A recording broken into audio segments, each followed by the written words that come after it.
მოგესალმებით. თქვენ უყურებთ დღის მთავარი ამბის ბლიც ანალიზს.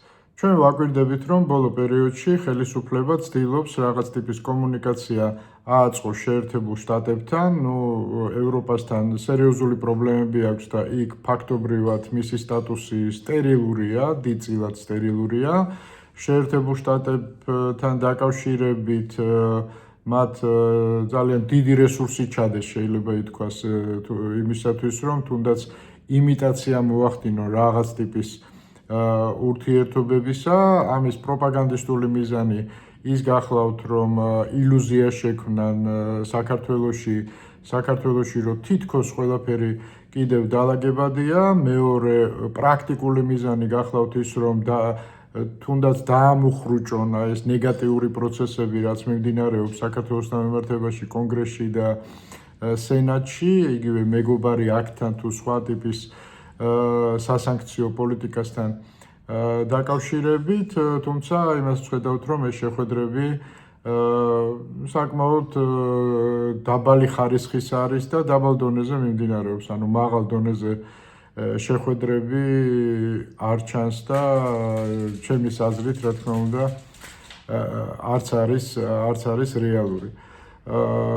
ჩვენი ხელისუფლება ერთგვარ პარადოქსალურ გზას ადგას. ერთის მხრივ რიტორიკაში ისინი ამბობენ, რომ მათ უნდათ ურთიერთობების გადატვირთვა, რომ რაღაცა თურმე ერთიანობა ყოფილა ფასეულობათა სისტემაში, რაც სრული სისულელეა. ჩვენ უნდა გვესმოდეს, რომ რიტორიკა ერთია, რომ მათი სურვილები ერთია, მაგრამ რეალურად ისინი საწინააღმდეგო მიმართულებით მოძრაობენ და ამის დემონსტრირებას ახდენენ ფაქტობრივად ყოველდღიურად. აი გუშინდელი გადაწყვეტილებები თუნდაც იგივე ამ გრანტების შესახებ კანონთან დაკავშირებით ამაზე მეტყველებს, ხო, რაც სრულ შეუსაბამობაშია იმ ფასეულობათა სისტემასთან, რაც დასავლეთის არის დამახასიათებელი. ხელისუფლება ცდილობს, რომ ამერიკის ადმინისტრაცია საბოლოო ჯამში ათქმევინონ, რომ კი ბატონო, გვესმის, რომ საქართველოს ხელისუფლება მამაძაღლია, მაგრამ ის ჩვენი მამაძაღლია.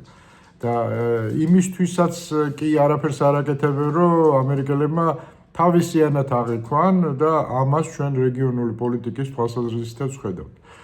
ეხლა მე თქვი და კიდევ ერთხელ გავამეორებ, რომ ილუზია საერთოდ ყველანაირი ურთიერთობების სისტემურად აღდგენა, თუნდაც შეერთებულ შტატებთან, ევროპაზე საერთოდ ლაპარაკი არ არის და ამას აქვს ბევრი მიზეზი და მე მინდა ერთ მიზეზზე გესაუბროთ.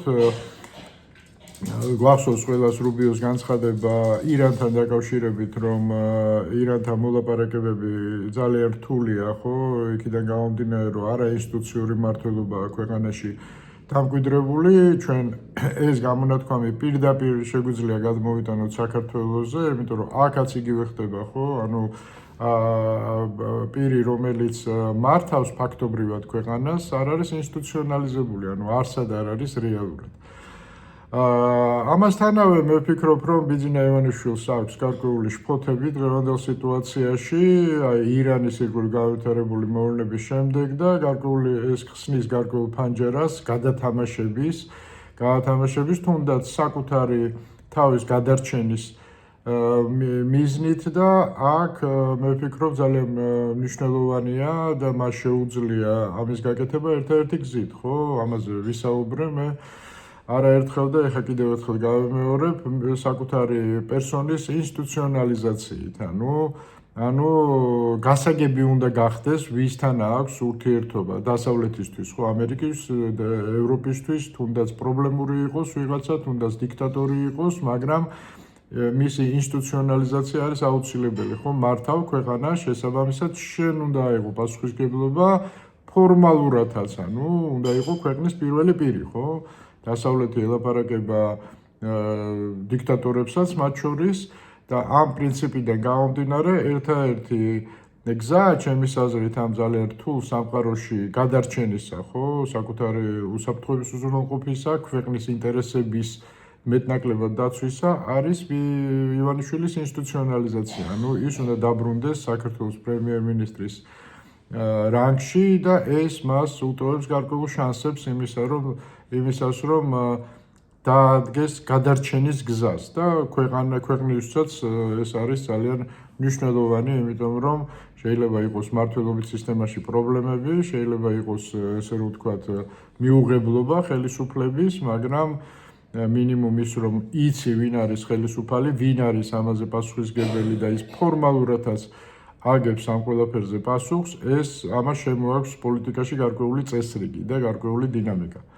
ასე რომ მე მას ურჩევდი, რომ მიიღოს ეს გადაწყვეტილება, აიღოს ფორმალური პასუხისმგებლობა, ბუჩქებში დამოლოს უბრალოდ აზრი არ აქვს და ეს მასაც და ქვეყანასაც უტოვებს შანსებს იმისა, რომ ყველაფერი შეიძლება მშვიდობიანად დაალაგდეს და რეალური სტაბილურობა მოუტანოს ქვეყანას და არა ესეთი ილუზორული რის დემონსტრირებასაც ყოველდღიურად ცდილობს ხელისუფლების პროპაგანდა. დღეს სულ ეს იყო, ამით გემშვიდობებით.